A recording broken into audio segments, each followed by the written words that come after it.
स्पष्ट बोलण्याचा प्रभाव वाढताना दिसेल. तुमच्या बोलण्याला लोक गंभीरतेने घेतील.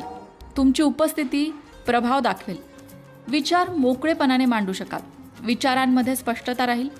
समोरच्यावर चांगला प्रभाव पडेल. कामाच्या ठिकाणी मेहनत दिसून येईल, त्याचं कौतुकही होईल. तसंच इतर काही नवीन जबाबदाऱ्या सुद्धा मिळू शकतात, ज्या प्रगतीची संधी निर्माण करणाऱ्या ठरतील. तुमच्यासाठी उपाय म्हणजे सूर्याष्टकाचं पठण करणे, किंवा सूर्याष्टक म्हणता येत नसेल तर कमीत कमी ऐकणे, हे सुद्धा तुमच्यासाठी लाभदायक ठरेल. आता वळूया कर्क राशीकडे. मनाला शांतता लाभण्यासाठी प्रयत्न करावेत. हा काळ गोष्टी हळूहळू योग्य मार्गावर आणेल. जे कामं आधी अडकलेले वाटत होते त्यात आता हालचाल दिसेल. परिस्थिती सुधारताना जाणवेल. कामकाजात पकड मजबूत होईल. प्रयत्न आता फळ देऊ लागतील. नोकरी आणि व्यवसायात नवीन संधी मिळू शकतात, ज्या पुढे जाऊन फायदा देतील.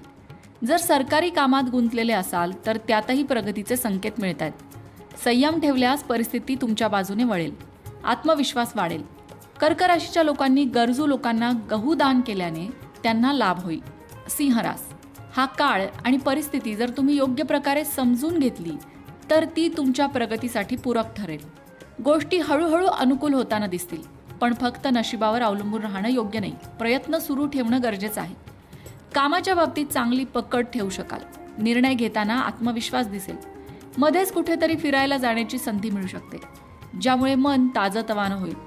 सातत्य तुमच्या कृतीमध्ये ठेवल्यास हा काळ भविष्यासाठी मजबूत पाया तयार करून देऊ शकतो. फक्त तुम्ही जे काम करताय त्यात सातत्य ठेवणं गरजेचं आहे. तुम्ही कुठला उपाय करायचा आहे? भगवान सूर्याला कुंकू मिसळीत अर्घ्य अर्पण करायचं आहे. अर्थात तांब्याचा एक कलश घ्यायचा, त्याच्यामध्ये कुंकू टाकायचं आणि हे पाणी, हे जल सूर्यनारायणाला अर्पण करायचं, बरोबर सूर्योदयाच्या वेळेला. कन्या रास. आर्थिक लाभ होतील, तसंच यशही मिळेल. सहकारी पूर्ण सहकार्य करतील. प्रत्येक पाऊल विचारपूर्वक टाकण्याचा सल्ला दिला जात आहे. विचार न करता कोणताही निर्णय घेणं मात्र टाळा. अचानक काही लहान अडचणी समोर येऊ शकतात, त्यामुळे सतर्क राहणं आवश्यक आहे. वाहन चालवताना पूर्ण जागरूकता ठेवा. कोणतेही मोठे धोके घेऊ नका.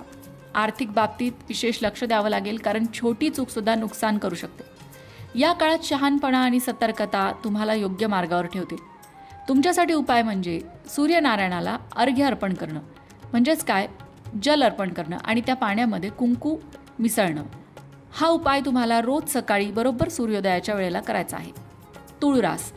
मनात सकारात्मक विचार येतील. हा काळ नातेसंबंधांच्या बाबतीत थोडा संवेदनशील राहू शकतो, जिथे छोटी गोष्टही परिणाम करू शकते. वागण्यात थोडा कडकपणा आणि स्वतःची मतं लादण्याची प्रवृत्ती तुमची या काळात वाढेल. जवळच्या व्यक्तीशी तणाव निर्माण होऊ शकतो, विशेषतः